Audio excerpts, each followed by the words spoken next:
Good morning in there, out there, from in here, out here, and in what is in here? It's our bedroom. And Vivian is over there on the bed asleep, so we can only show her nose. And hope you can see a little outside. And why are we in the bedroom? Well, there's painters here, there, and everywhere in the house. So this is where we're doing the show today. Morning, Mark, Marianne, and welcome to the Sentimentalist.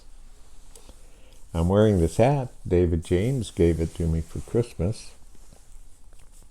I'm wearing it because these are kind of hard times, so I figured if I'd camouflage, I could make it a little more jolly. See, I'm camouflaged. I'm camouflaging hard times. I like that's now one of the painters, Todd. He's a great guy, and he came in. He saw me in the hat. He said, "It's Elmer Fudd going out fighting, hunting." I mean, well, I'd like to thank Todd for that. Good morning. Oh, I gotta have another slurp. Oh, nothing like slurp. Let me tell you. Julie told me to fix my shirt. No, she's not. She's fixing her own shirt. All right. Well, the old man. Let's start off today with Don Williams, who's a colleague at the college that meant a lot to me. And Don collects signs, and then he gives a presentation of these signs. And he sent me this sign that he found. House for rent. Neat odor, 2-bedroom home, full basement, and outbuilding. Singles or couples preferred, no poets. No way. What do you think about it? No poets.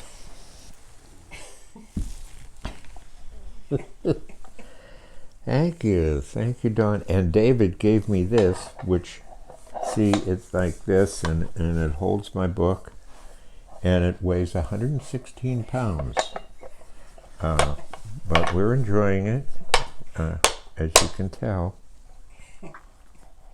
Now, I've had a number of emails from you since we've moved, saying things like, we don't care what you have to say or anything, but we like the view. Another one said, we watch all the time, but it's only for Vivian.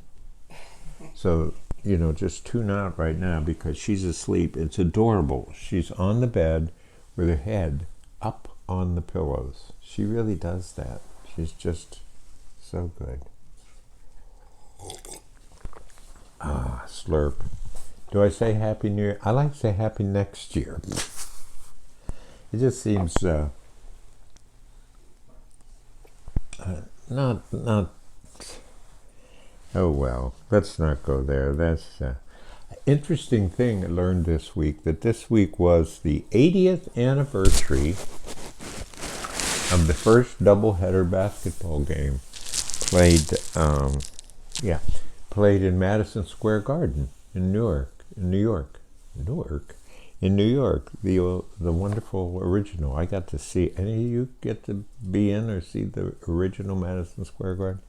And it was the first doubleheader basketball game, and the second game of the doubleheader was played by Little Westminster College, where I went to school, where my dad started his coaching career. It must have been only 700-800 students. Little Westminster College. They were big-time basketball back then, and they defeated St. John's. And why am I talking like this? I have no idea. Anyway, they defeated St. John's in that doubleheader. This week we said farewell to our pastor Sal, and that means that Julie's by and large running the church. So I'll see her in about a year and a half when they get a new pastor. Yeah, about a year and a half. So we wish Pastor Sal well, and his husband George, his husband Greg. Man, I don't know. Is it doing it in the bedroom where I'm half asleep? What's going on here? And we had lots of different Christmases, and they were all wonderful. This shirt came from our daughter, and she gave us other. I'm not going to tell you all the presents, but Julie's sister Carrie and her husband Paul, they did a neat thing, and I suggest to all you people over 79 like me, they gave the gifts to both Julie and Jack. They didn't say, these are for Julie, these are for Jack. Everything was Julie and Jack, which meant everything was for Julie and Jack. No, that's a joke. No, I'm sorry, Carrie, that's a joke. Paul, that's a joke. That's a joke. Mm-hmm. Yeah. Well, the house is almost ours. The paint is wonderful. It makes the whole place ours in so many different ways. And the plumbers have done things, and we can get a new bath. But come out and see it. And the painters, it's been like a visit for me. Julie heads off sometimes, but to work at the church, and I hang out with the guys, and to see really master painters at work and all they go through to get the walls exactly right is really, really fascinating. Really is. What's this say? I wouldn't. But I also recognize, as we do all this, that I wouldn't have any of this without Julie. There's certain things that I can do, but not much. And to see the color and the way things work together, it's really, really fascinating. She's so good at that.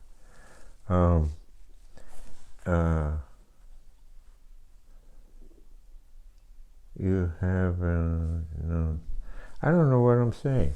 Oh, in my group that works together, meets once a month. Boy, I really am lost in here, aren't I? Meets once a month. We're reading a book by Charles Simic, and they are such fine poets that I looked around, tried to find a book by a terrific poet about his life when he's not doing the poetry thing. And Simic is a guy who just really saw everything in poetry terms, For example, he had so many things that I find helpful, and you might too. I'll just give you a couple of them. One of them was he was so opposed to evaluating things. His whole thing was, is it of value to somebody? So you could have, a painting that somebody else thought, well, that's certainly not Chagall, or it's not very good, or something like that. And his whole thing was, well, yeah, but is it of value to you? And it struck me because my Czechoslovakian grandparents, their house was full of all kind of tchotchkes, all different colors and everything. And they really didn't aesthetic, I don't know how to put it, because he would probably argue with me. All they would say is, isn't it colorful? And so what they were saying is, that was the value to them, and it meant a lot to them. And they didn't get into this whole education business of this is better than this, and this is what's really, you should be listening to this music and not that music. And if you see the movie Maestro, you see Bernstein sort of putting down all his wonderful Broadway shows and elevating symphonic music. And we really live in that kind of culture, don't we? Simic had another thing where he said, I don't belong to anything. And the reason I don't belong to anything is if you belong to this, then you don't belong to that. That's what it means.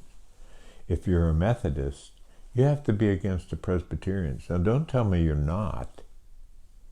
Okay, I hear it all the time. No, I'm this, but I'm not against that. Oh, if Simic would say, no, you are.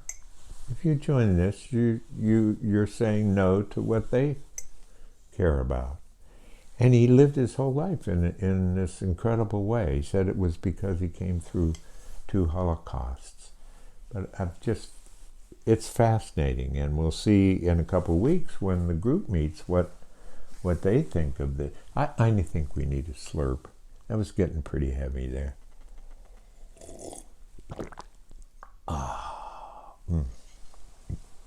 Yeah. You can only accept or tolerate the other. But well, it is, we're closing down on, I need to set this down. Hello, I'll be back. And it's the, I don't like it, the end of the holidays. Why say it's the end of the holiday season? Holiday season. All Julie's Santas have to go to sleep now. We put them back. I talk to each one. They say, have a nice rest, and hope to see you next year. This year we had a funny thing. Look at, here's the Santa. Every year I try to find a Santa for Julie. And here's the one I got her this year. He's very different. He has sort of like a short skirt and his pack and his hat. He's wearing a vest. Didn't know Santa wore a vest. And of course I found him at the wonderful Wishbone store. That's the store for rescuing animals. And you go in and you see this Gwyn. You go in, that's Pittsburgh talk. You go in, Gwyn, and you see this wonderful Santa. And you go, wow, let's see how much that is. And you lift and you look and it says $4. And you think, well, down the street or wherever this is, $40. Yeah, easily. So that's him. So I thought it might be amusing to get him and then go to another store, not the Wishbone store, a store, and get Julie this Santa. See, he's a couple inches tall. Now he's charming. He's delightful. He's holding a list and keeping it twice. And he has his little feather pen. And you look under here and $4. $4. See? America. In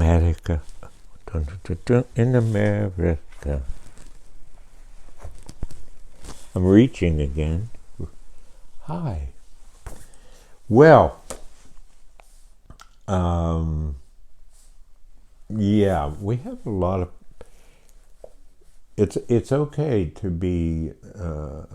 What Simic also says is both. He uses the word in his. He has a heavy accent. Both. So that both. You need to be both. In the morning, MOU, morning.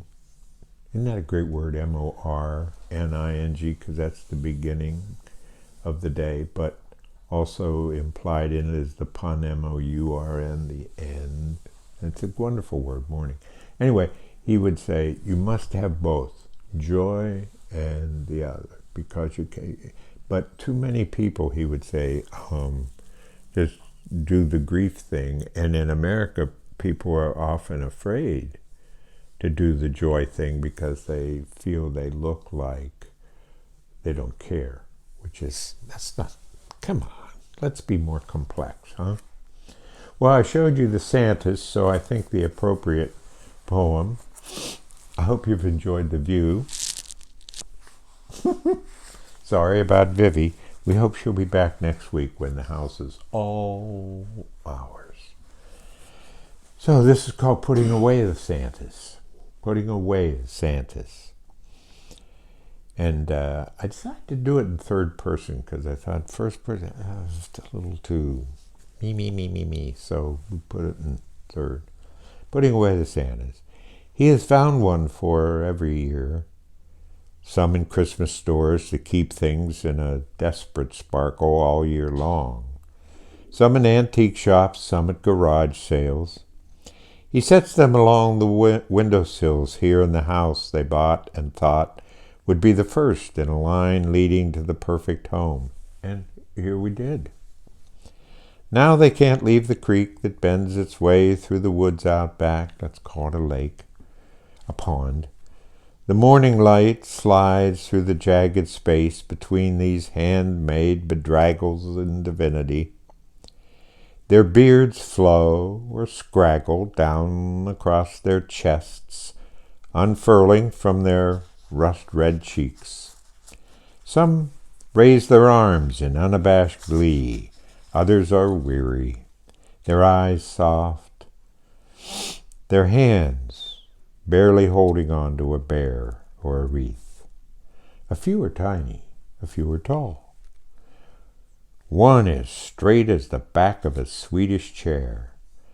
A couple are full of gnarled Appalachian cuts and curves. One plays the accordion. One holds back 7 dogs. Some look as if their sacks are full of sorrow. Their daughter made one from a toilet paper roll. He puts them out the day after Thanksgiving, welcomes each one back, asks how their sleep among the ornaments has gone, even thanks them for lasting one more year. Now he wraps them, one by one, in a paper towel, lays each back in its box. Come mid-July, he'll start his search again, hoping he can find another jolly lugger of unaccustomed joy. Take care. Be kind. Try to be cheerful. If he snows, thanks for being here. Hope you enjoyed the view.